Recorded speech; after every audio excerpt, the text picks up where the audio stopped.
Deputy commissioner గారు విశాఖపట్నం వారు, assistant commissioner Anakapalli and Vizag వారు, ఎక్సైజ్ సూపరింటెండెంట్ అల్లూరు సీతారామరాజు వారు ఆదేశాల మేరకు మేము ESTF Paderu task force Paderu వాళ్ళ ఆదేశాల ప్రకారము నిన్న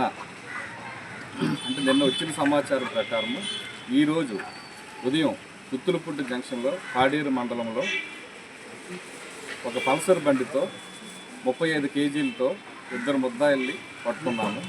అయితే మాకు వచ్చిన ఆదేశాల మేరకు ఎవరు ఇచ్చారు, ఎవరు ట్రాన్స్పోర్ట్ చేస్తున్నారు, అది ఎవరికి చేరుతుంది, ఫ్రంట్ బ్యాక్ మిడిల్ కూడా సుపీరియర్ ఆదేశాల మేరకు మేము వాళ్ళని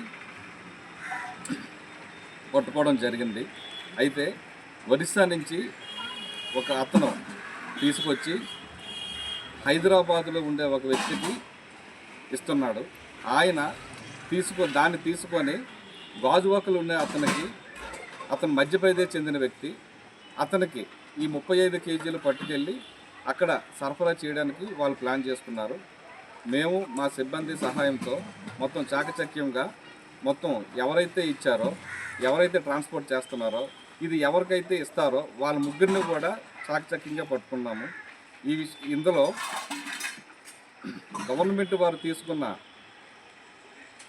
గంజాయి నిర్మూలన కార్యక్రమంలో భాగంగా ఎవరైనా సరే మాకు ఈ గంజాయి ఇన్ఫర్మేషన్ ఇస్తే వారి వివరాలు గోప్యంగా ఉంచుతాము.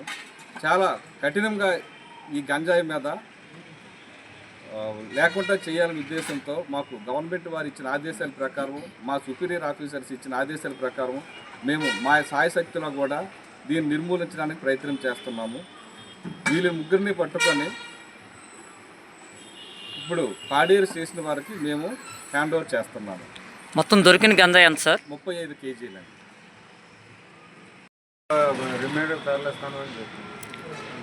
ఈరోజు ఈఎస్ టాస్క్ ఫోర్స్ పాడేరు వారు ఇచ్చిన కేసుని ఫర్దర్గా దర్యాప్తు చేసి వారిని ఇంకా ఎక్కడెక్కడికి వెళ్తున్న మూలాలు తెలుసుకొని వాళ్ళని మెజిస్ట్రేట్ గారి దగ్గర ప్రొజెక్ట్ చేసి రిమాండ్ వరకు పంపిస్తున్నాము. ఫర్దర్ ఇన్వెస్టిగేషన్ ఇంకా కంటిన్యూ అవుతుంది. గంజాయి మీద ఏ విధమైన సమాచారం ఉన్నా తెలిసినా కూడా మేము వెంటనే అట్టి పరిస్థితుల్లో యాక్షన్ తీసుకుంటాము. వీళ్ళ మీద కూడా ఇంకా ఏటెట్లు మూలాలు కూడా ఇంకా ఎంక్వైరీ చేసి జడ్జి గారి దగ్గర ప్రొజెక్ట్ చేసి రిమాండ్ పంపిస్తున్నాము.